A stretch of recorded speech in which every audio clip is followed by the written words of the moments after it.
So I first have the pleasure of welcoming CERN's head of arts, Giulia Bini, artist Neïl Beloufa, and MoMA's chief curator of media and performance, Stuart Comer. Thank you all three for being here today. Giulia Bini is the head of arts at CERN, leading initiatives that connect artistic inquiry with fundamental scientific research. An art historian, her work explores how techno-scientific discourse and transdisciplinarity are redefining artistic practices, institutions, and exhibition methods. CERN is the European Organization of Particle Physics, but it is also a factory of ideas that creates a supportive environment, bridging the field of art with one of the largest and most complex physics projects on Earth. As such, it's one of the closest things we can find to Bell Labs in the heyday of E.A.T. So, welcome, Giulia. So thank you very much for this invitation. It is a great pleasure and an honor to speak among such distinguished colleagues and in the context of such an inspiring occasion and exhibition. Thank you, Simon Martin, for the invitation. This has given me the opportunity to return to Experiment in Art and Technology, a legendary initiative that since the very beginning of my work in the field has been a fundamental source of inspiration. At a time when we are witnessing the exponential growth of discourse and initiatives that foster encounters between artistic practice, scientific inquiry, and technological and engineering advancements, the relevance of this symposium and its reflection is particularly heightened. It is also a valuable moment to remember that the impulse behind E.A.T. was not only to facilitate collaborations between artists and engineers, but also to initiate projects that expanded the ways in which society could imagine and shape its futures, as Nancy Perloff highlights. Since May this year, I've been head of arts at CERN, the European Organization for Particle Physics. Prior to this, I ran art science programs at the Swiss Federal Institute for Technology, Lausanne. Established in 1954, CERN is a prime example of international collaboration performing world-class research in fundamental physics. At CERN, we probe the fundamental structure of the particles that make up everything around us using the world's largest and the most complex scientific instruments. CERN operates the Large Hadron Collider, the world's largest and highest energy particle accelerators, lying 27 kilometers in a 27 kilometers tunnel beneath France and Switzerland border near Geneva. The truth is that, even before the formalization of arts at CERN in 2012, many artists visited CERN, intrigued by its research. The American performance artist James Lee Byers is among them. Byers visited CERN during several summers in the early 70s. He appeared on the cover of the CERN Courier in September 1972, where the caption reads, "One of the visitors who brought some color into CERN corridors during the summer." Art historian David Sewell later remarked that if you own this issue of the magazine, you have one of Byers' great works of art. Another legendary chapter after Byers' visit is the birth of the World Wide Web in 1989, invented at CERN by Tim Berners-Lee. Since then, artists from many generations, including early internet art pioneers, have found inspiration in CERN. Through Arts at CERN, a multi-layer program of residencies, commissions, and exhibitions, artists are welcome to explore how fundamental research investigates the big questions about our universe.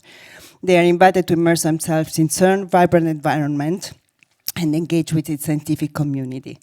It is through archival images of arts at CERN that one understands the multiple inputs we want our artists to receive, spanning theoretical research to more concrete applications. Here we see artist Dorota Gavedengre-Kulbokaite at CERN's neutrino platform, artists Christina Hoymar and Roman Keller in a cloud chamber workshop, or Antti Greye-Ripatti at the CMS experiment. Artists Andrea Hanner and Thibaut Brevet at ATB, with scientist Laura Lambert at Medicis, which contributes to medical research and applications, or artist Ruth Jarman from the duo Semiconductor with theoretical physicist John Ellis. Semiconductor have visited CERN on various occasions. Known for their meticulous research, they often spend months in science laboratories around the world studying the devices used to make sense of the natural world. Artist Yul-Chung Kim with Despina Hafzi Diao 2 at the Alice experiment. Kim is a transdisciplinary artist and composer known for his complex installation, drawings, soundscapes, and writings. In 2023, Kim was commissioned to create Chroma 7 for the newly opened Science Gateway. Based on the notion of the knot and the representation of the Ouroboros, the serpent biting its tail, Chroma 7 refers both to the idea of connection and to string theory, a quantum physics model that predicts the existence of additional dimensions brought in the infinitesimals. The Ouroboros, meanwhile, speaks of natural cycle, life and death, and in scientific and mathematical terms, the extrapolation of infinity. Another project developed following residency at Arts at CERN is Roundabout 4 Dimension by Julius von Bismarck and Benjamin Maus. The sculpture represents a hypercube 4-cube tesseract, often cited in mathematical and physical theories to illustrate concepts beyond three spatial dimensions. Bismarck and Maus sought to bring the intangible concept of life through a kinetic tesseract that wraps endlessly around itself. It reminds us of the limit of our understanding and the concepts we struggle to wrap up around our minds around. Having something that makes you feel the limitation of your imagination is actually great. And because then you feel it. You don't know it, you feel it. And feeling the end of the capacity of your imagination is key to understand how naive your perspective on the world actually is. The tesseract is at the limit of what we can intuitively visualize, and this is why the power of mathematical reasoning is that it allows us to go beyond our intuition. Stepping up and stepping down in dimensions, mathematically it's so easy, but for your brain to imagine it's very hard, especially with higher dimensions. But mechanically, that's a nightmare. That's a real nightmare. With the nightmare evoked by Julius von Bismarck, I would like to return to Hans Sake's reflection on the importance of supportive environments, places that allow access, facilitate knowledge transfer, and enable experimental and novel applications. This is the intention of our programs at CERN, to be a factory of ideas, recalled here by John Bell's seminal theoretical work, which helped launch the second quantum revolution, while also being a support system connecting people exploring new terrains. We combine a context that is conceptually and scientifically advanced, mixing theoretical research, fundamental philosophical questions, experimental applications, and new initiatives exploring emerging fields in physics and engineering, such as quantum technologies and their applications. Thank you.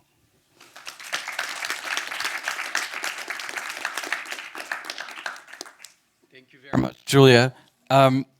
We'll now hear from Neïl Beloufa, who is a French-Algerian multimedia artist and filmmaker who lives and works in Paris. His work has been the subject of monographic exhibitions all around the world, including at MoMA, at the Palais de Tokyo, at Hangar Bikoka, and at the CERN Kunsthalle in Frankfurt. Neïl also took part in the 55th and 58th Venice Biennales. His work is present in numerous collections, including at the Centre Pompidou in Paris and at MoMA in New York. And his work is currently on view. To be more precise, his collaboration with his creative studio, E.A.T, is currently on view right on the first floor here at LUMA, as well as in the Grande Halle, which is all the way at the end of the park for Mission Frisson. So please join me in welcoming Neïl Beloufa.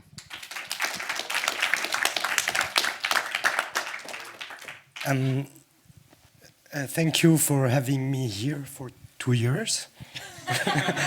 And I'm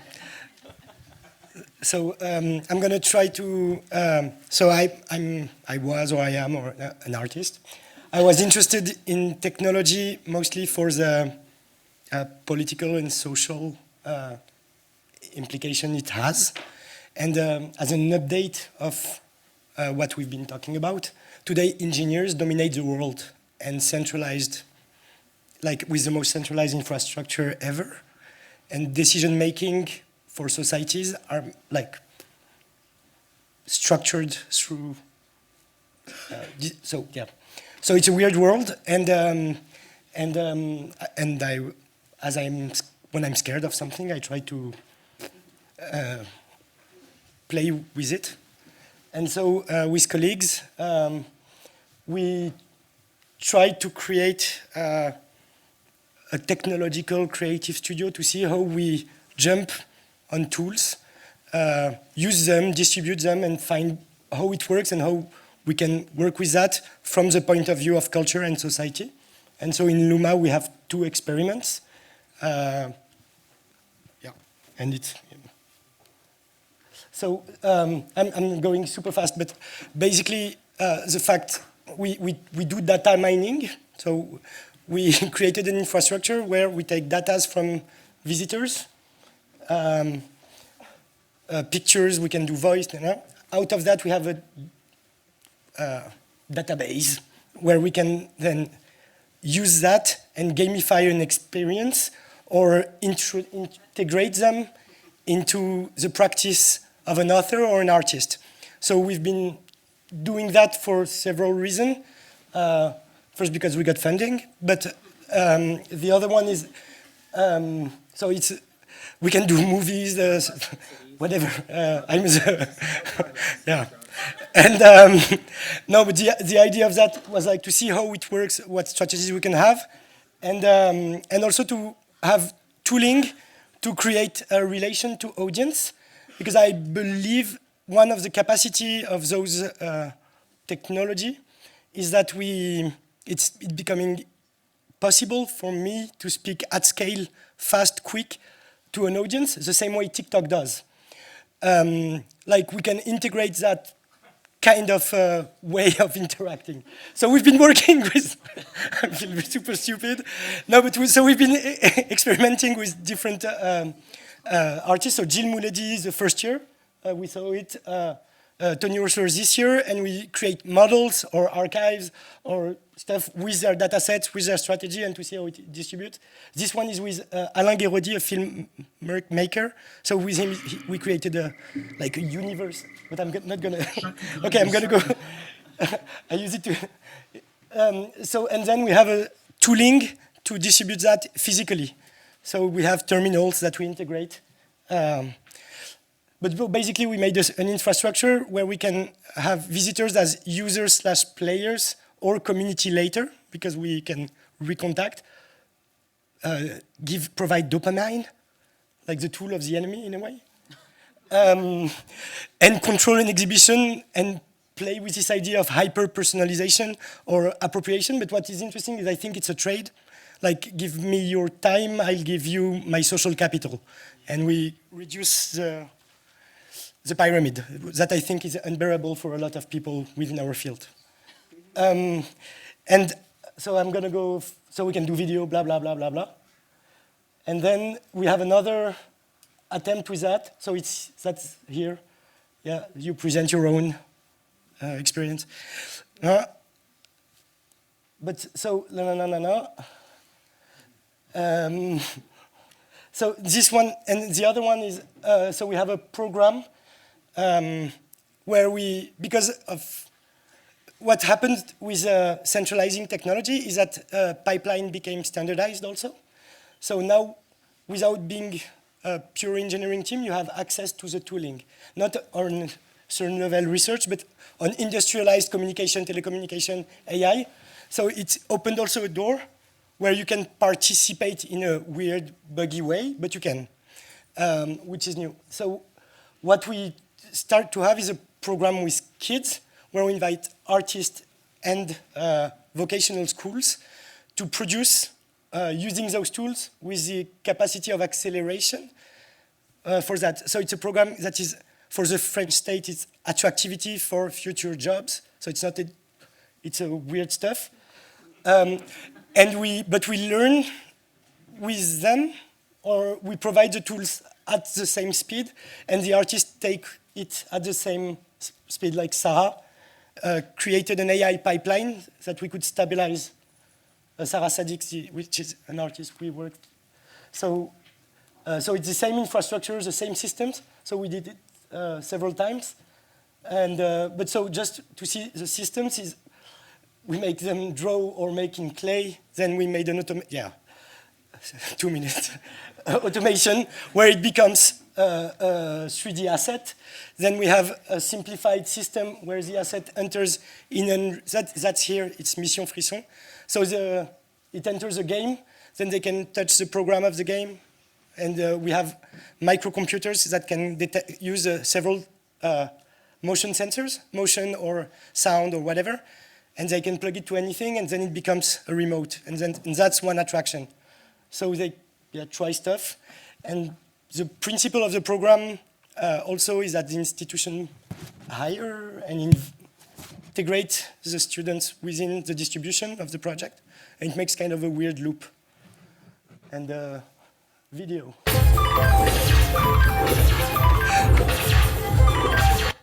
And yeah, and the last one. So it's a home-based, local-based entertainment.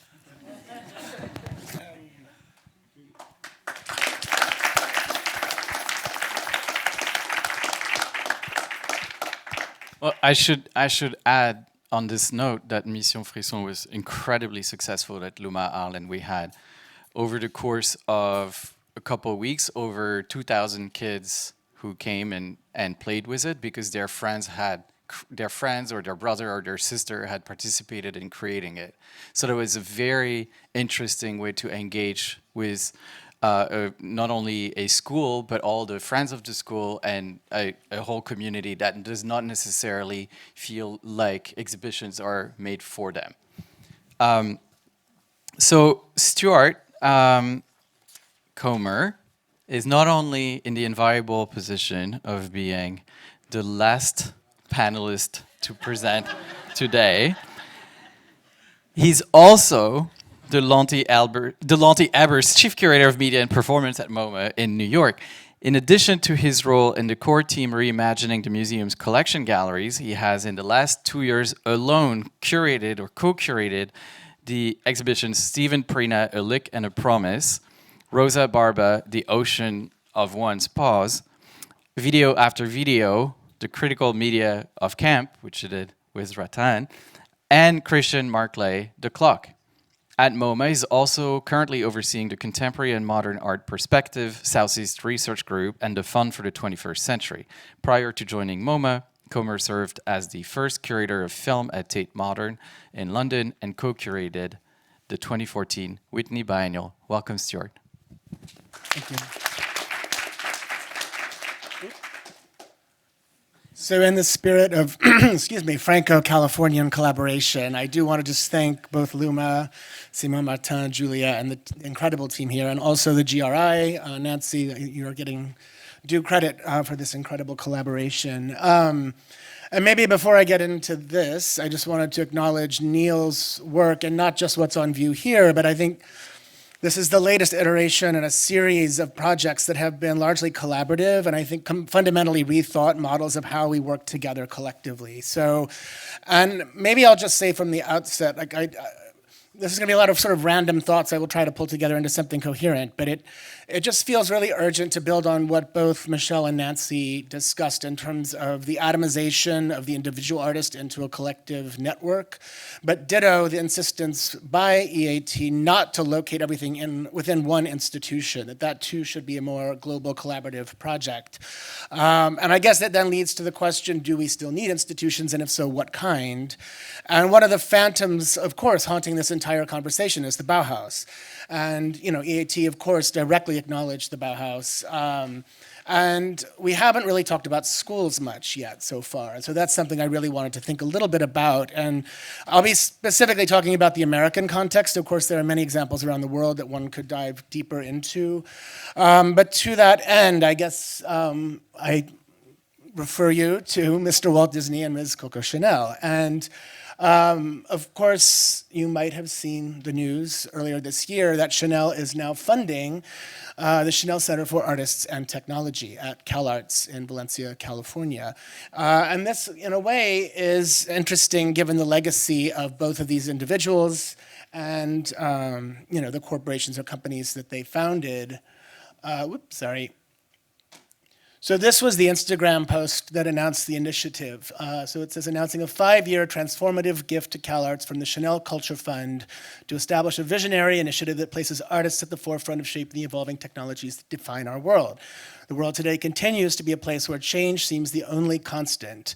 Through this partnership, we have a unique opportunity to bring people from around the world together with a shared mission to focus on the power of artists to transform the world. Needless to say, much of this language sounds familiar after the last 2 days. Maybe it's also important to stress that the Chanel Culture Fund also has made a very specific decision not to localize themselves in an institution, in one big bricks and mortar project, but rather to disperse their funding across a range of collaborations around the world, including in this case with CalArts. Of course, both Coco Chanel and Walt Disney were renowned for maybe a bizarre balance of innovation and vulgarity. And I think maybe fascism, unfortunately, as well. But, you know, Chanel really did champion unbelievable artists from Stravinsky and Picasso to Diaghilev and Duchamp and Man Ray and on and on. And, you know, really was a visionary and understanding, thinking beyond categories and boundaries. Walt Disney, of course, now is perhaps best known for animation and the sort of fantasy world that emerged out of those animations. This is a group of people, including Tim Burton, maybe one of the most renowned animators that came out of the program there. But I did want to just quickly read what, hold on, sorry. In any case, Walter Benjamin initially lionized Disney's animations and felt that these were maybe like the simulations we have today, which I think are direct outcomes of early animation. I think, you know, he really spoke about this as a promising trajectory that would lead us out of bourgeois complacency into something where fantasy would trump complacency. He was immediately refuted by Sigrid Krakauer and many others who basically said, actually, no, that, you know, especially American cartoons and Disney cartoons were the location of violence, fascism, and actually kind of doubled down on the American problem. But in any case, it was directly inspired by Caltech. So Disney really looked to Caltech as the inspiration of a kind of laboratory where a number of different fields would come together and build on each other to create new forms of innovation. To this day, Caltech continues, of course, to collaborate with NASA. They've actually also recently announced a collaboration with CalArts as well for a new robotics project. But you know, these kinds of collaborations are very much in the DNA, I would say, in California in general, as we've seen over and over in the last few days. But I also wanted to just quickly point to some of the figures that within the art context are maybe better or more specifically associated with CalArts, and that is particularly a generation of conceptual artists or artists associated with so-called institutional critique. And I point to this project by Alan Sekula in particular. Of course, Sekula, John Baldessari, Michael Asher were all key figures who really formed an entire generation of artists.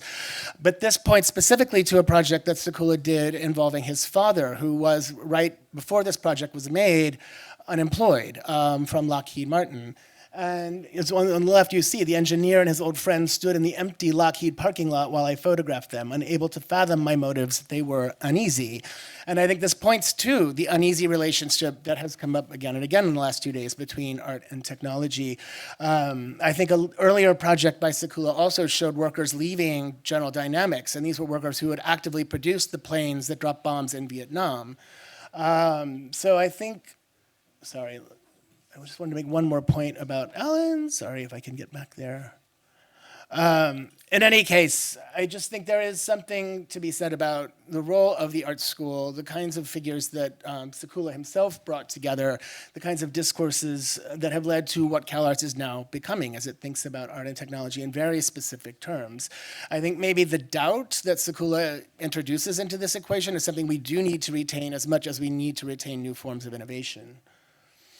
I also wanted to quickly mention the Center for Research Architecture at Goldsmiths, which, as many of you know, was founded by I.L. Weissman, and that also led to forensic architecture, maybe one of the most important outcomes of this group.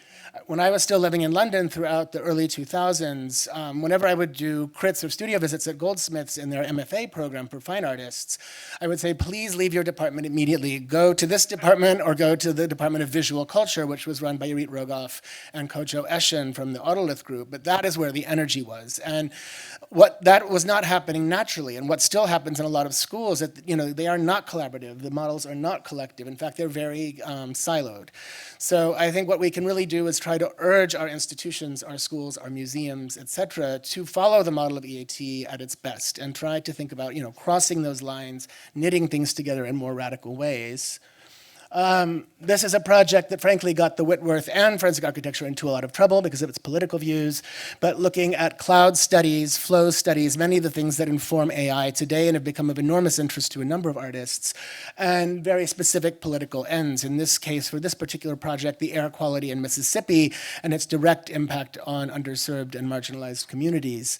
But again, really understanding these kinds of technologies that can produce new forms of graphic visualization that in the case of forensic architecture have led them to win a number of court cases and been actively involved in the judicial system in countries around the world. Quick segue to a project we presented recently by Leslie Thornton, who has also been engaged at CERN very recently. This is, in a way, the opposite to that. On the lower half of the screen, you actually see footage that was shot at Caltech. And this is actually a scientist at Caltech who was also doing particle studies, but using very base materials that he found at the local hardware store, knitting it together to do some of the most sophisticated science on the planet, but done in a very almost anti-technological way in the conventional thinking around this discourse. At the top was footage that Leslie shot during a major storm on the Great Lakes. And again, really trying to understand the violence of that system. And again, interspersing it with footage of historical scientific studies, of flow studies, and these kinds of phenomena. But I think it's also important to mention, just as Alan Sekula's project was about his father and his presumed failure as an engineer, Leslie's father and grandfather, it turned out, had both worked on the Manhattan Project, leading directly to the bombing in Hiroshima. This is something that has really haunted Leslie's work, which continues to be very much about questions of power, violence, and technology, questions I think we do need to continue to ask ourselves as we reconfigure our institutions to that end. This is also Peggy's legendary project, Peggy and Fred in Hell, which to some extent is the primary narrator throughout is an actual AI, and she developed this decades before AI became a central part of the conversation. The two children that are the other primary subjects are effectively living their lives through television, addicted to television, and this has been a 30-year project which really followed the entire trajectory of visual media from television up until the latest streaming services. But Leslie, again, is a kind of contrarian, somebody that was formed at SUNY Buffalo by great artists like Hollis Frampton and many others who were really rethinking media, again, very much a kind of workshop, laboratory, innovative form of an art school, and then later went to MIT where she studied with Richard Leacock and many other technicians, really, who were filmmakers, but developing the cameras that led to the revolution that we now enjoy with mobile cameras, the mobility of the image, all came out of that moment. So this is an artist who's constantly both acknowledged the influence of these technologies, but also slightly refused them. And I think this position of the contrarian is something that continues to interest me as we might think about what kinds of schools and laboratories might better define the conversation going forward. Which brings us, of course, back to children and communication. Maybe of all the things I saw in the show downstairs, this is one I've always wanted to know more about. I think the wonder of this moment, early moment of global telecommunications and the truly radical potential it gave these kids. One could talk endlessly about radical models of pedagogy that go back to both art schools, certainly in the US and the UK. But this was a moment really of really understanding how children saw the world through a very nascent technology. And I think there's still an enormous amount to learn from this particular project within the larger E.A.T. universe, and I just thank so much everybody here doing the really granular research to turn this from a mythological origin story into something that really becomes a toolbox for how we can rethink the future. Thank you.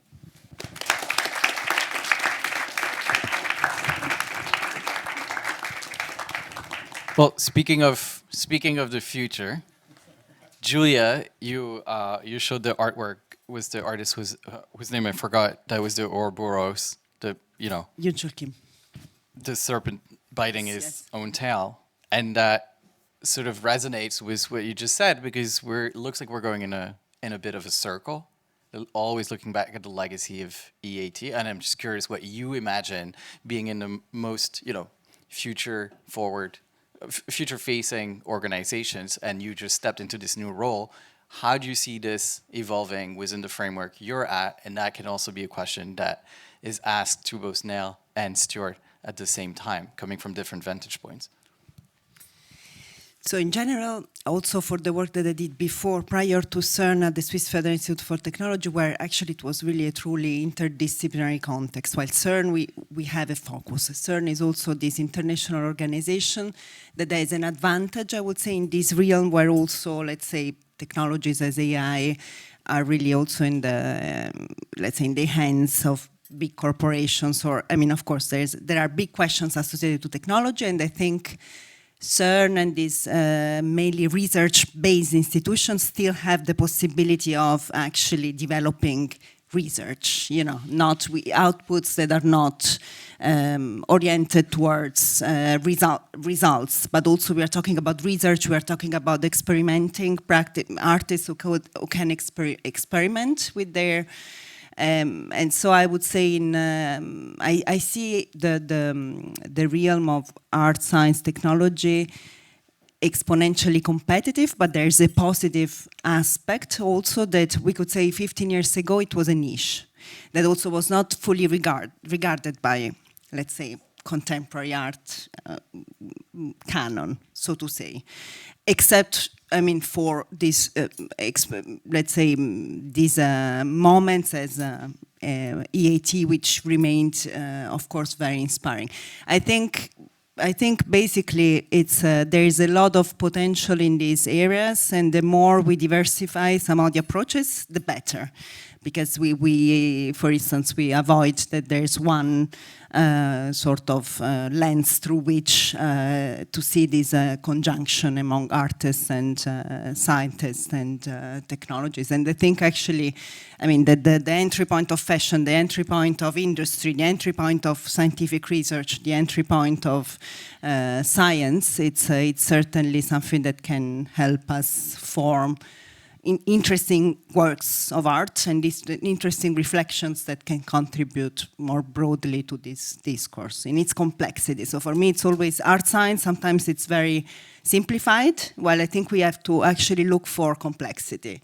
And also the lens of, I mean, what also you presented, it allows us to open up in that sense. Do you want to speak to that? I think that was fascinating to me to see the James Lee Byers picture. Yes, that's incredible. Did you know about that, sir? No, I didn't know Byers was there. It's incredible. Yes. But perhaps I'd like to return to one point. Indeed, for me, what's very interesting to think about E.A.T, that was basically the initiative of individuals interested in working, let's say. So what you started with, so our organization sort of needed, I think they are, because, for instance, Arts at CERN does a job at CERN that, let's say, is really something that not all scientists could imagine for their practice, but sometimes, let's say, their starting point could also be that James Lee Byers, he basically came out of his own initiative to meet some scientists he knew at the time, and then that's also how things sort of emerge. So I think we have both this organizational kind of effort, but also the initiative and the exponential curiosity of artists who, I think they understand that to understand society today, they have to expand, let's say, the realm of experimentation and reflection in this interdisciplinary, or basically meeting colleagues, working in different fields.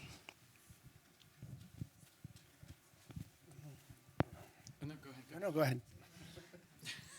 No, actually, that leads me to a question maybe that's directed to Neïl also, because we talked a lot about how maybe one of the reasons that the idea of art and technology is so repellent to many people as a concept is because in some way it has been it's often co-opted by a very, very narrow type of aesthetic that seems to conform to the aesthetics of technology. And that's why somehow, I think, Neïl, there's a lot of something really fascinating in your work, that it resolutely goes away from that and plays with very different aesthetic feels than the type of work that you're engaging with is maybe would expect you to be led to?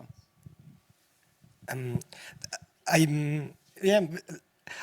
think there is a critical aspect to technology, and that we actually can't address society without going through it. The aesthetic coming out like the same, because what is horrible and funny is that a software or a program or a pipeline is an automation that can be repeated, that can be copied, and now copied at scale. So any aesthetic you can go to, and it doesn't matter anymore. Like I don't think it's going to matter in a real way. So I kind of I kind of delegated it to artists and humans and other people. But yeah. Well, that's why it was so fascinating working with you on a AI-powered project with a painter, Jill Milady, who's completely at odds from that technology, and also with Tony Orsler, who engaged with very different aesthetics back in the 90s and came from that sphere. So making that choice, I think, was particularly relevant. I would also just point out, if you have time to look up the CalArts post announcing this Chanel-funded project on Instagram, the backlash is immediate, especially from younger students who are like terrified about AI, and it kind of parallels the writers' strike and the paranoia in Hollywood about jobs being overtaken by AI and by technology, and there is a real fear, and so that adds to this is happening 50 years after the fact for many reasons, and it's partly because institutions could not get traction to even represent this history because people were so skeptical about it. And so I think, I always say that even video was referred to as the devil's tools. So I think that hasn't actually gone away. So as much as there may be a lot of utopian thinking, there's also enormous resistance still that continues.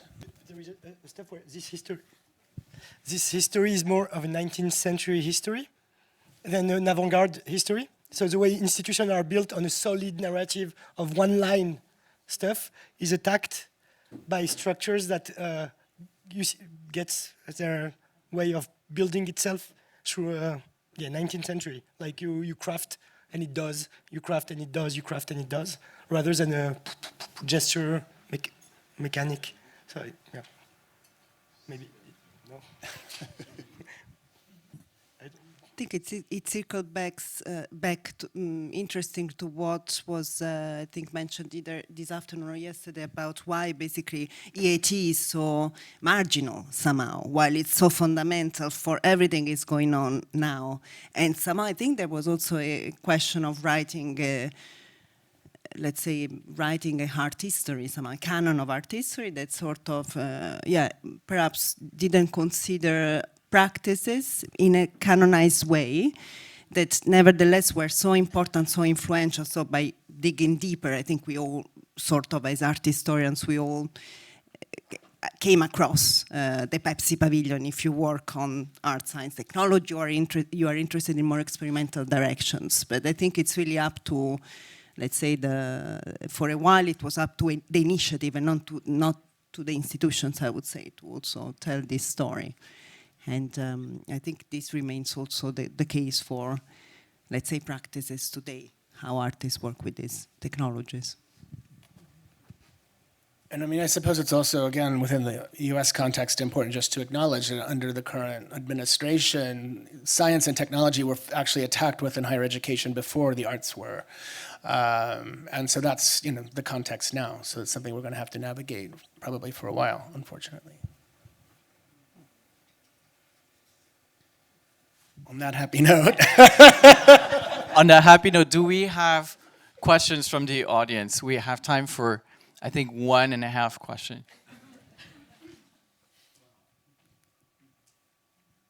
No? Okay. Well, thank you to our panelists. I was hoping for a question that was going to delve on the dialectic of innovation and vulgarity, but it did not happen.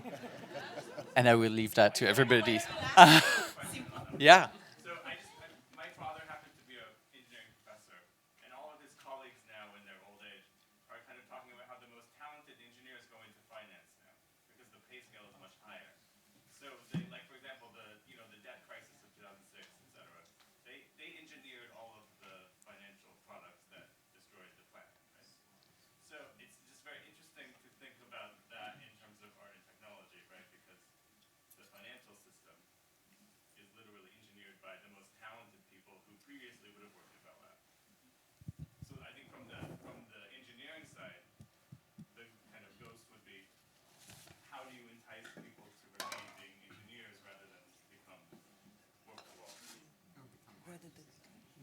I'll second that. Idea that you know, the artists are the free ones, but also the engineers are similarly unfree as artists have become unfree.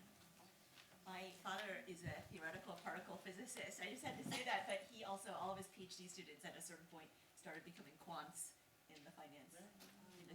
So I think the problem that artists face is the same problem that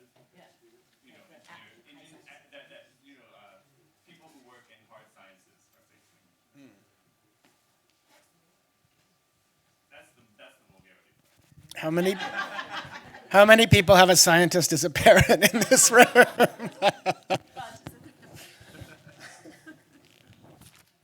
Well, thank you again to the Robert Rauschenberg Foundation, to the GRI, to Nancy Perloff, to all of our panelists of yesterday and today. And a big special thank you to Michelle Kuo for being in early conversation about this symposium, even suggesting its date. And I would like to also thank the entire LUMA team, again, for all the hard work that went into making this quite extraordinary gathering of people possible. And I would like to end with a quote from the one and only Billy Kluver in a famous lecture that he was giving starting in '66. And he talked about the great northeastern power failure. You talked about Leslie Thornton's storm, and he talked about the great northeastern power failure where there was no electricity in the northeastern United States for a very long time. He said, the whole thing could have been an artist's idea to make us aware of something. Thank you very much.